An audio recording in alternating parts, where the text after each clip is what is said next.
Nehemias sa ng 38.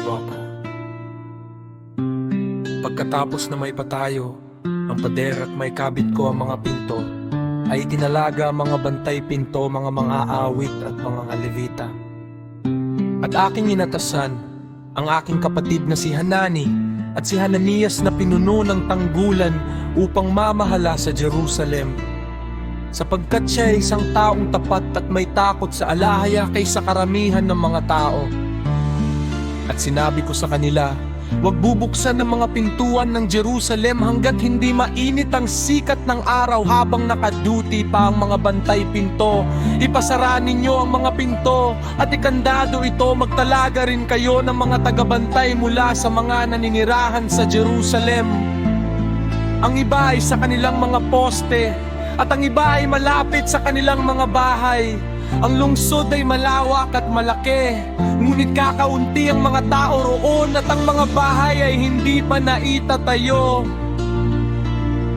Kaya inilagay ng aking alahaya sa aking puso na tipunin ng mga maharlika, mga pinuno at ang karaniwang tao upang magparehistro ayon sa kanilang mga angkan. Natagpuan ko ang tala ng lahi ng mga unang bumalik, at ito ang nasumpungan kong nakasulat. Ito ang mga tao ng lalawigang bumalik mula sa pagkabihag ng mga tapon na dinala ni Nebukadnezar na hari ng Babylonia. Sila'y nagbalik sa Jerusalem at sa Juda, bawat isa sa kanyang sariling bayan. Nakasama ni Zerubabel, Josue, Nehemias, Azarias, Raamias, Nahamani, Mardukeo, Bilsan, Misperet, Bigvai, Nehum at Baana. Ito ang bilang ng mga lalaki ng bayang Israel, ang mga anak ni Paros. Huangwatit 66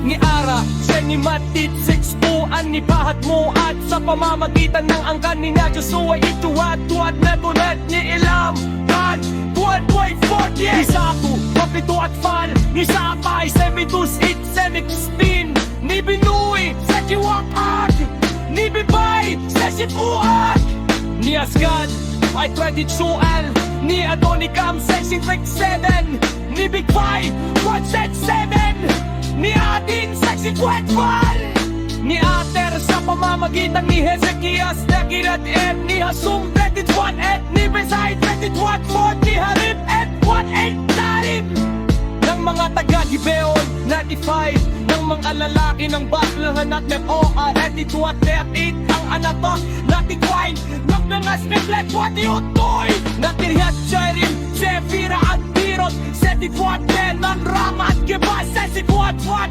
ng Mikmas, 81 ng Nangatay, 1-2 ng ibang Nebo, Sekil at Ay ng ibang Elam, Man, 12-40